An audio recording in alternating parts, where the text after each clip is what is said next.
Hola. Hola, ¿qué tal? Buenas tardes a todos, bienvenidos. Estas son las jornadas de ejecución penal. Primero que nada voy a agradecer a los panelistas por haber aceptado la invitación, a todos los participantes, estamos muy contentos de la cantidad que son. Agradecer al equipo que estuvo trabajando, Mariano Mucio, Silvina Esquiavo, Delfina, Gina, Laura Coppola, Laura Ambrosio. Agradecer al Museo Penitenciario por las instalaciones, a Oscar González, a la Red de Jueces Penales Bonaerenses, quienes son los que han estado organizando estas jornadas y que nos han invitado para organizar junto con ellos. La Asociación de Funcionarios de la Cava, que nos ha auspiciado, el Centro de Estudios de Ejecución de la UBA. Y bueno, vamos a dar comienzo a estas jornadas. El primer panel va a hablar sobre fijación de cupos, arresto domiciliario, perspectiva de género, habeas corpus colectivo, situación de las alcaldías y comisarías en la Ciudad de Buenos Aires. Comienza la doctora María Laura Garrigós, que es abogada de la Facultad de la UBA, se especializó en Derecho Penal de la Universidad de Palermo, es especialista en la Administración de Justicia de la Facultad de Derecho UBA, se desempeñó como jueza de la Cámara Nacional de Apelaciones en lo Criminal Correccional de Capital Federal, de la Cámara también Nacional de Casación en lo Criminal Correccional de la Capital Federal. Actualmente se desempeña como subsecretaria del Servicio Penitenciario Federal. Ha sido socia fundadora de la Asociación de Mujeres Juezas de Argentina y ha sido también miembro y presidente de la Asociación Justicia Legítima. Bueno, comienza la doctora. Bueno, gracias por la presentación. Buenas tardes a todos y a todas. Los invito, lo veo acá al doctor González, que es el que se ha cargado en la espalda el mantenimiento y tratamiento de reconstrucción de este museo. Los invito después a que lo vean. La pretensión nuestra es que este museo, además de ser, como lo es hasta este momento, el Museo del Servicio Penitenciario Federal, extienda su incumbencia y reciba el registro y el testimonio de memoria de todos los servicios penitenciarios del país, porque la actividad penitenciaria merece ser atendida, recordada, estudiada. Saber de dónde venimos nos lleva a saber a dónde vamos. Y la verdad que este museo es un matrimonio perfecto, porque además de un museo está en un edificio que es monumento histórico. Y el edificio en sí mismo vale la pena de ser atendido. Así que tómense un minutito y, bueno, lo de las luces también tiene que ver probablemente con que es un monumento histórico. Así que acá estamos, ¿no? Hasta acá llegamos, subimos por la escalera. No usen mucho los baños por las dudas. Bueno, pero aparte de eso, creo que mi presencia acá se justifica, si hablamos de cupo, porque el Servicio Penitenciario Federal, que yo no dirijo, yo soy secretaria de Asuntos Penitenciarios del Ministerio de Justicia de la Nación. El Servicio Penitenciario es un organismo descentrado del Ministerio de Justicia de la Nación. Y lo dirige en este momento la inspectora general, que es la subdirectora Sonia Álvarez. Y acá veo al former, digamos, al retirado Sabino, que era quien lo dirigía antes, Sabino Guaymás. Bueno, el Servicio Penitenciario Federal es la única institución penitenciaria que hoy en nuestro país se rige por el cupo limitativo de ingreso a las instalaciones del servicio penitenciario. Este cupo es una arbitrariedad, es una decisión al azar. No, tiene su historia y me parece que tenemos que conocerla un poco antes de poder opinar sobre si el cupo corresponde o no corresponde. En el año 2017, como probablemente todos los que están acá, porque los que están acá son interesados en esta actividad, así que seguramente todos lo saben, en el año 2017 en nuestro país se reformó la Ley de Ejecución Penitenciaria, la 24660, y se limitó la posibilidad de condenas condicionales a casi todos los delitos que terminan hoy detenidos con prisión efectiva. Esto extendió en un 30% la necesidad de ocupación de habitación, digamos, de los servicios penitenciarios.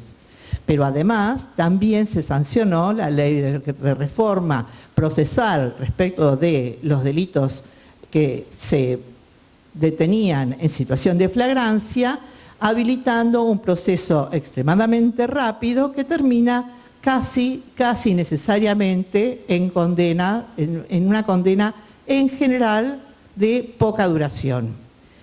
Lo que implicó un cambio en el tratamiento, en la posibilidad de tratamiento, porque la ley 24660 prevé tratamiento que como mínimo se inicia a los 6, 7 meses de estar la persona alojada en un establecimiento penitenciario, porque ha atravesado el diagnóstico, el estudio, la clasificación, todo lo que hacen los cuerpos profesionales para poder fijar objetivos de tratamiento.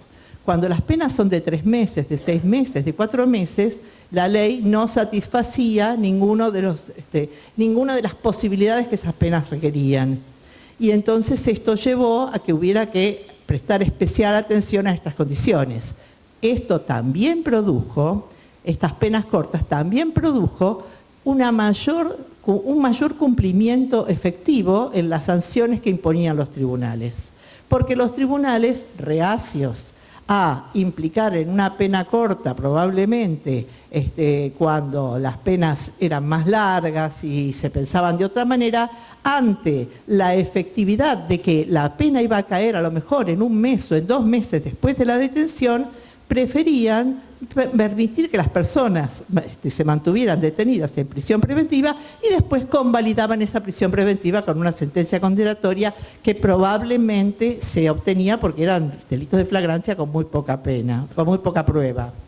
Esto que yo estoy diciendo no es un estudio sintomático, es un estudio estadístico que estamos llevando a cabo a partir de los números que nos ofrece el SNEP, que se publica año por año y estamos esperando para poder completarlo y tener una idea más acabada, el del SNEP del 2022. Así que tenemos más personas detenidas y por más tiempo. Y esto necesariamente estrecha las posibilidades de recepción del servicio penitenciario, que tiene una capacidad limitada. Y entonces, ¿qué se hizo? ¿Qué hizo el servicio penitenciario para poder afrontar esta urgencia? Estamos hablando de que la capacidad del servicio penitenciario es de 11.600 personas y para el año en que se inició esta gestión había 14.000 personas detenidas en el servicio penitenciario.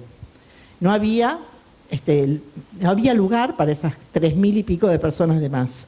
Entonces, ¿qué se hizo? Se pusieron camas dobles, se soldaron camas dobles, se eliminaron los gimnasios y se convirtieron los gimnasios en pabellones para poder cubrir la necesidad de dar alojamiento a esas 3.000 y pico de personas de más que se estaban recibiendo. Y esto, tendríamos que tener en cuenta también que todavía no han quedado firmes las sentencias condenatorias impuestas a las personas que cometieron delitos después de la reforma del 2017 en delitos de penas largas. Así que esto se va a agravar, vamos a tener todavía muchísimas más personas detenidas por periodos prolongados sin ninguna posibilidad de libertades condicionales. Así que el asunto no se va a quedar acá, ni se va a solucionar, el problema se va a ir incrementando paulatinamente. Estas camas dobles, esta ocupación de los gimnasios, de los espacios libres, de los pasillos, de lo que fuera, produjo una cantidad de habeas corpus importante. Para cuando yo llegué a la gestión, que fue en junio del 2020, había en danza 500 habeas corpus en trámite. Difícil, además repartidos a todo lo largo y ancho del país y con tribunales de todo tipo de incumbencias, nacionales, federales, de todo índole. Estos habeas corpus producían resoluciones contradictorias. Pongan camas dobles, prohibidas las camas dobles. Reciban gente, prohibido recibir gente. Me miran acá el auditor del servicio penitenciario que está allá en el fondo porque, enloqueció, casi enloqueció. Solución para esto, con los 500 habeas corpus, en un principio, bueno, hicimos una base de datos a ver qué podíamos hacer y empezamos a recorrer los tribunales y allí nos encontramos con que buena parte de esos habeas corpus son habeas corpus colectivos y por tanto pedimos en un amparo, en lo contencioso administrativo, con pretensiones de llegar a la Corte, que la Corte, así como lo había hecho para las causas colectivas, tipo, ¿se acuerdan los amparos por las tarifas o los amparos por el corralito? Sobre la base de esa acordada que la Corte había dictado para las causas de interés colectivo, hiciera lo mismo respecto de los habeas corpus colectivos, para evitar esto que yo les digo de las sentencias contradictorias. No tuvimos suerte, llegamos hasta la instancia de la Corte y 280 y acá quedamos. No se produjo el registro de habeas corpus colectivos que nos parecía interesante, no para incidir en las resoluciones judiciales, sino para que los jueces al momento de tomar la decisión tuvieran la oportunidad de cotejar el resto de las decisiones judiciales que les hubieran servido a lo mejor como una limitación probablemente o como un parámetro para tener en cuenta. Llegamos así a, a obtener la imposibilidad de resolverlo por vía de habeas corpus y un 30% más de la ocupación que podíamos abarcar. Y sobrevino la pandemia. ¿Y la pandemia qué hizo? Limitó el ingreso, pero limitó fabulosamente el ingreso. No sé si ustedes lo recordarán, yo hasta casi lo recuerdo con placer, no había gente en la calle. Y no habiendo gente en la calle, no había detenciones. Y esto nos permitió volver a nivelar y bajamos, desoldamos las camas, liberamos los gimnasios y volvimos a poner cada uno en su cama. Esto si hablamos solamente de las cuestiones físicas. Pero el cupo no es un problema de cuestión física. El cupo es un problema de atención y de posibilidad de tratamiento a las personas que están alojadas en los servicios penitenciarios. El cupo es cuántos inodoros por cada cuántas personas, cuántas duchas cada cuántas personas, cuánta asistencia médica cada cuántas personas, cuántas posibilidades de brindar educación cada cuántas personas, cuántas posibilidades de brindar asistencia psicológica, cuántas posibilidades de ofrecer el tratamiento penitenciario para que la persona pueda conseguir trabajo, adquirir alguna experticia, capacitarse en algo. El cupo no se limita entonces a la cantidad de camas. Esto el servicio penitenciario lo tiene clarísimo, porque el servicio penitenciario está preparado para brindar tratamiento penitenciario, no para alojar gente simplemente. El servicio penitenciario no es un lugar de alojamiento como es una alcaidía. El servicio penitenciario es, además del alojamiento, que debe venir acompañado de medicina, comida, ropa de cama, colchones, atención médica, atención psicológica, también es un lugar de tratamiento de las personas. Las personas allí tienen posibilidades de estudiar, de acercarse al cine, de acercarse al teatro. Estamos dando talleres de masculinidades, talleres de violencia intrafamiliar, talleres de literatura, muchísimas cosas que de otra manera probablemente nunca hubieran tenido y que no podrán tener en la medida que les es necesario si se sobrepasa el cupo o las posibilidades de atención que el servicio puede brindar. Pero además hay otra cosa, el servicio penitenciario tiene una ratio de cuántas personas integrantes del servicio penitenciario se precisan para atender a tantas personas privadas de libertad. Esa ratio es un 1,2 más o menos en la República Argentina. Es la mejor ratio de la región. El año pasado estuvo entre nosotros la Fiscal General de Ecuador y contó que en Ecuador había 30.000 personas detenidas y 1.200 agentes penitenciarios, que no son militares, son civiles, pero 1.200 personas. 1.200 personas en realidad, como uno para cubrir un puesto en una actividad que es de 365 días al año, las 24 horas del día, necesita 4 personas por puesto, 1.200 personas son efectivamente 300 personas trabajando en la actividad en un horario determinado, más o menos como las comisarías, ¿no? Los 4 cuartos para cubrir las 24 horas. Lo mismo pasa en el sistema de sanidad. Y entonces, para 30.000 personas, ellos tenían 400 personas atendiéndolos. Obviamente, no atendían ni siquiera la seguridad de esas 30.000 personas. Y entonces tenían, lo contó ella, micros cerca de las unidades penitenciarias donde estaban sentados policías y cuando había mucho lío en el penal entraban disparando. Y no sé si ustedes tienen noticias de lo que está pasando hoy en Ecuador, pero en general esto es lo que está pasando en Ecuador. Cada tanto hay un motín que termina en varias muertes y así se acaba el motín. La seguridad de las personas se da en función del número. Si ustedes tienen una persona para controlar a una persona, las probabilidades son 50 y 50. Si ustedes tienen 2 personas para controlar a una persona, la persona controlada tiene mejor suerte. Se la controla más fácilmente y con menos riesgo. Y esto hace que la vida al interior de las unidades penitenciarias sea más tranquila para todas las personas que viven adentro de las unidades penitenciarias. Así que estamos hablando de muchísimas razones por las que debe mantenerse el cupo fijado. ¿Cómo se hizo este cupo que rige al Servicio Penitenciario Federal a través de una resolución que dictó el Ministro de Justicia?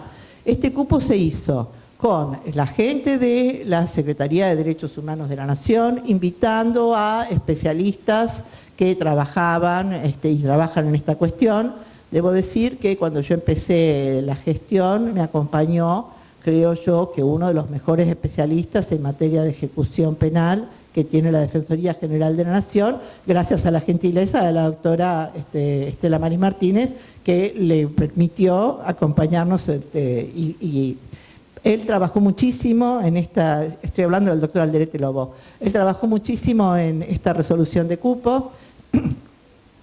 Trabajaron 6 meses, estudiaron los parámetros internacionales de Naciones Unidas, de la Cruz Roja, y sobre esa base y sobre un estudio ergonómico se tuvo en cuenta la diferencia de lo que son las unidades penitenciarias del Servicio Penitenciario Federal, porque no es lo mismo las unidades que se crearon antes del 2000 que las que se establecieron después del 2000, simplemente porque el Servicio Penitenciario Federal tiene, por lo pronto, una unidad en Formosa que es de 1890. Otra en Río Gallegos, que acabo de ver la semana pasada, que es de 1900, que es lindísima, que está muy bien cuidada, pero las celdas son mínimas. Es una celda para una persona, punto, y seca, ¿no? Ni siquiera es una celda húmeda. Hay características que no pueden modificarse, porque además no podemos prescindir de esas unidades, porque tenemos un problema grave. Tenemos demasiada gente detenida y no nos alcanza el lugar. Y esto no lo vamos a negar. El Servicio Penitenciario no lo niega y no ignora que es su obligación por ley recibir a las personas que están privadas de su libertad. ¿Pero en qué condiciones? ¿A qué riesgo? Las personas que están hoy privadas de libertad tienen derecho a su alojamiento en las condiciones en que lo tienen. Lo mismo que tienen derecho las personas que hoy están en alcaidías y comisarías. En alcaidías, en comisarías y en el resto de las fuerzas de seguridad a lo largo y ancho del país. Es un problema de... Ya voy. ¿Qué hacemos? Entre tanto, entre las personas que tenemos detenidas, el 49% está en prisión preventiva. Es altísimo el número de prisión preventiva que mantenemos. Esto no puede ser. Estas personas debieran, transcurrido el plazo mínimo, básico, digamos, la primera semana, la segunda semana después de la detención, trasladarse a su domicilio con un medio electrónico de control, que hoy en día están a disposición de todas las fuerzas de seguridad y de todos los gobiernos provinciales. Ecuador ya se los conté. Recientemente, este martes, acá veo al defensor que nos acompañaba, además del doctor De Stefano, tuvimos en el marco de un habeas corpus de la prefectura Nacional Argentina, una reunión en la que participamos el Ministerio de Justicia, el Servicio Penitenciario, la Prefectura Nacional Argentina, la Comisión de Cárceles de la Defensa Pública Nacional y la Procuración Penitenciaria. Y todas las partes, el juzgado no emitió opinión, estamos esperando la resolución, todas las partes estuvieron de acuerdo en que la resolución de cupo era un gran adelanto y un gran avance. Estábamos hablando de 26 personas que habían estado, porque se redujo a 15 hoy ya, detenidas en una dependencia de la prefectura argentina, en 2 personas en el lugar de una, sin muebles para comer, sin ventana, sin sanitarios, y que no querían salir de ahí porque tenían miedo de volver a los lugares en los que habían estado antes, que eran peores y tenían peores condiciones que los de la prefectura. Obviamente el servicio penitenciario dijo, no tengo posibilidades de ingresarlo, yo tengo un cupo que cumplir, acá la culpa es de ella, tengo un cupo que cumplir, no tengo más lugar. Si ingreso lo que las fuerzas de seguridad me están pidiendo, no puedo cumplir el cupo de la ciudad de Buenos Aires, que es la ciudad que mayor provee, que mayor cantidad de personas provee al servicio penitenciario. Y no tanto por culpa de la justicia de la ciudad de Buenos Aires, sino fundamentalmente, por culpa de la justicia nacional, que ha limitado sus criterios escarcelatorios en forma drástica. Y no encuentra la solución, por vía de la flagrancia o de lo que fuere, a agilizar los procesos. Y entonces la gente está 49% detenida en prisión preventiva, probablemente agotando tiempo de condena en prisión preventiva, casi con seguridad. Así que sin tratamiento, sin acceso a posibilidades de obtener algún beneficio, si alguno pudieran obtener, después de la reforma de la 24660. En el medio de esto, el gobierno nacional está en un proceso de construcción de unidades, penitenciarias que no es sencillo. La que nos van a entregar este año es la de Coronda, provincia de Santa Fe, que ya está cubierta, digamos, por la cantidad de personas detenidas a disposición de las fuerzas federales en la provincia de Santa Fe.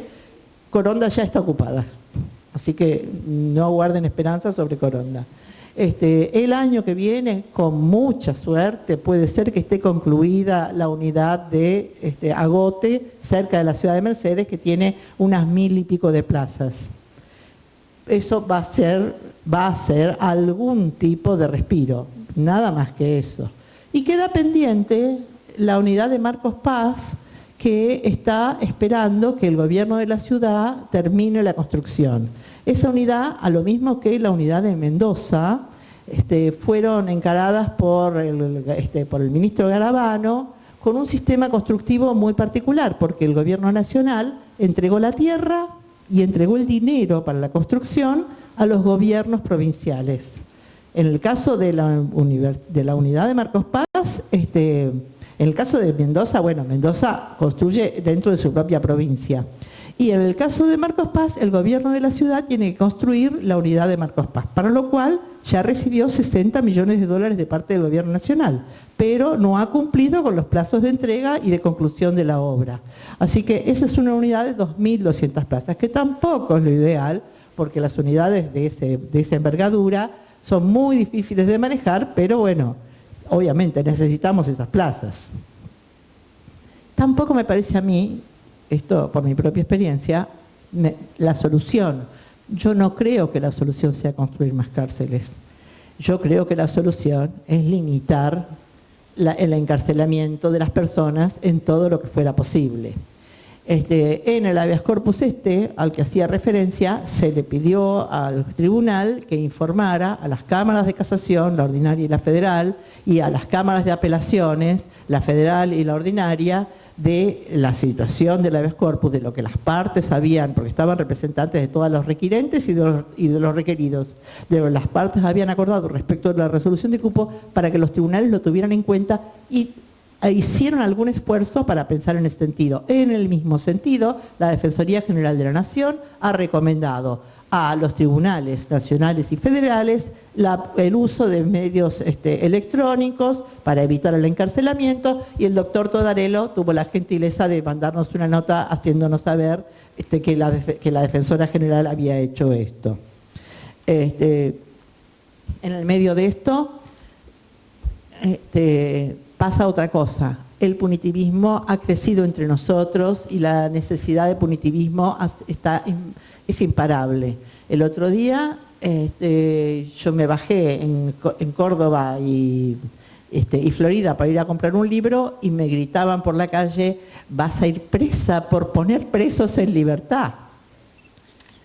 Un hombre que no sé si me conocía, la verdad no lo sé, pero tenemos la sensación de que no somos bien vistos.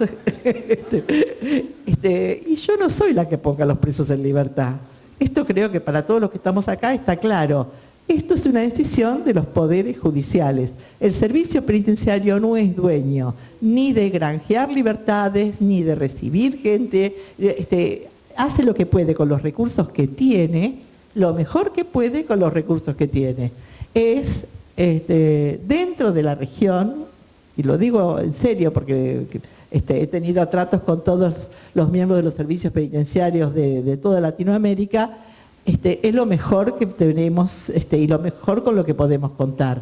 Tendríamos que tenerlo como ejemplo y tratar de favorecer esta gestión que últimamente, y por allá lo veo a González, también Acuña, está tratando de llevar adelante con profesionalismo su tarea, no de alojamiento de personas, de cuidado y de tratamiento de personas.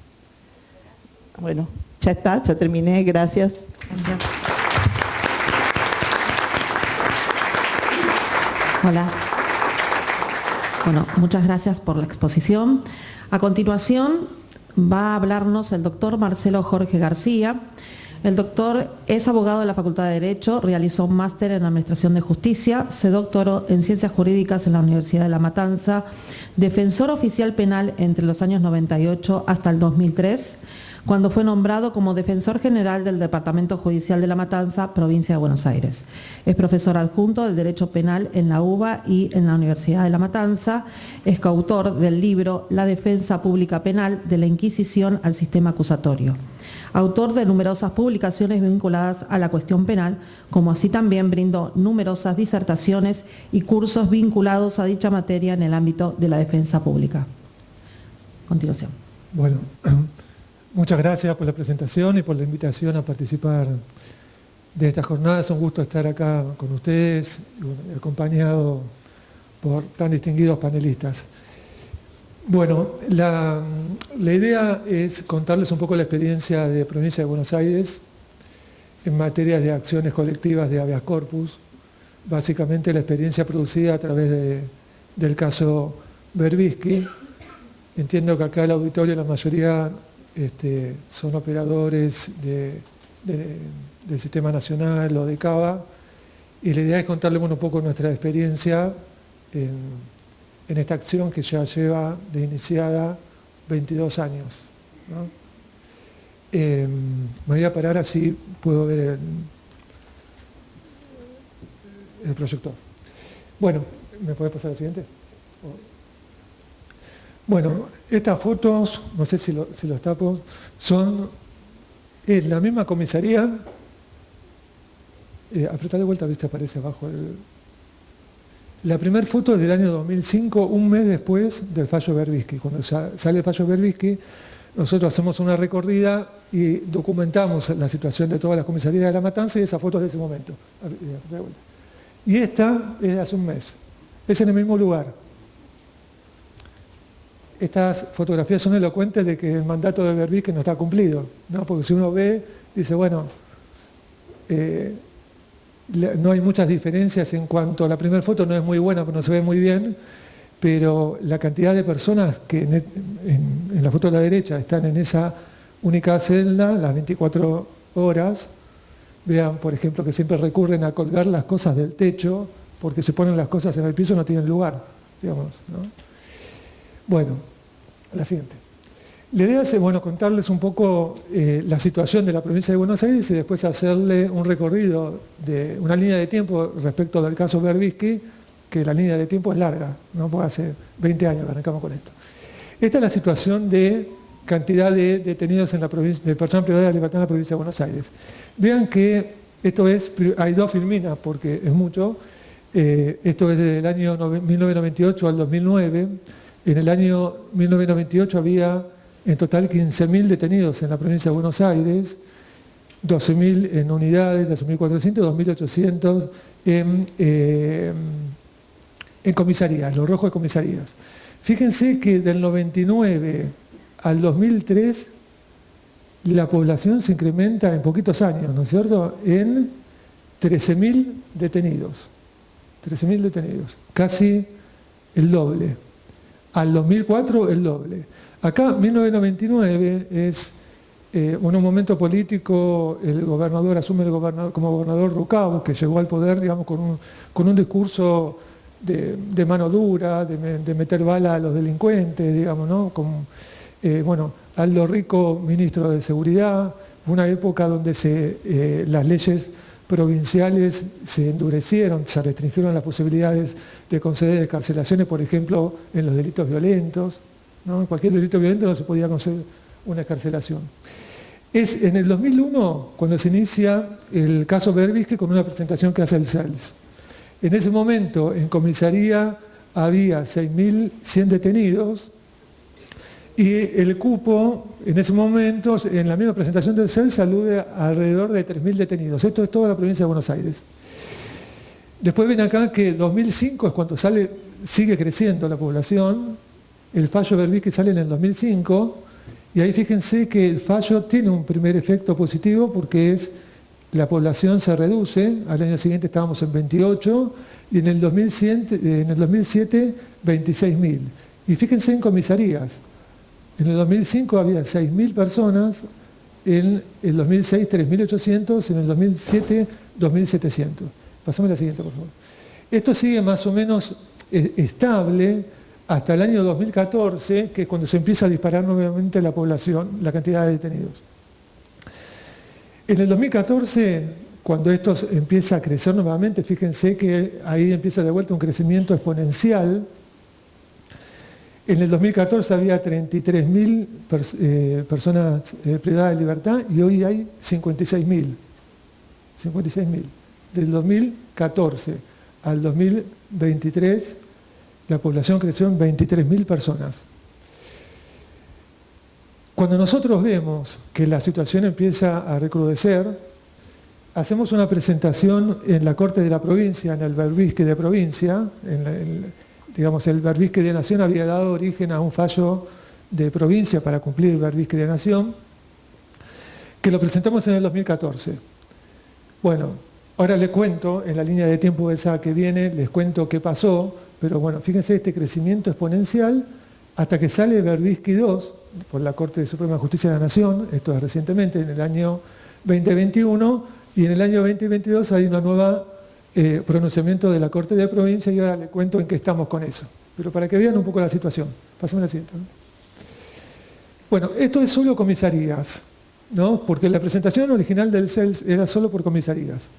Fíjense, acá está el mismo crecimiento, en el 2002 había llegado a un pico de 7.500, luego baja, y acá fíjense que a diferencia de cómo fue la evolución del total de detenidos, acá hay picos de altas y bajas. Acá en el 2011-2012 fue el piso histórico, fue cuando menos detenidos tuvimos en comisaría, y ¿sabe qué pasaba acá? El ministro de Seguridad y el ministro de Justicia era el mismo, era Ricardo Casal. Entonces, al ser el mismo ministro,